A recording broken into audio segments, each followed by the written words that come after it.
বাইরে বৃষ্টি হচ্ছে, তার জন্য আজকে করব হচ্ছে ডালিয়ার খিচুড়ি।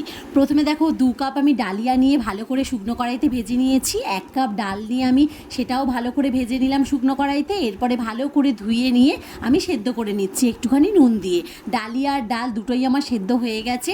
এরপরে দেখো কড়াইতে সর্ষের তেল দিয়ে জিরে ফোড়ন দিয়ে দিলাম, তারপর শুকনো লঙ্কা তেজপাতা ফোড়ন দিয়ে আমি দিয়ে দিচ্ছি আদা আর কাঁচা লঙ্কা বাটা।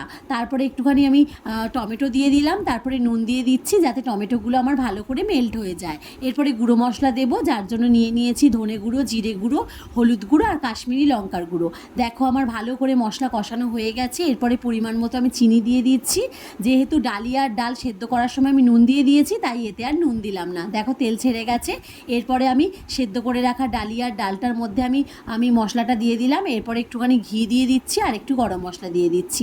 ব্যাস হয়ে যাবে আমার ডালিয়ার খিচুড়ি। তোমরাও খেতে পারো।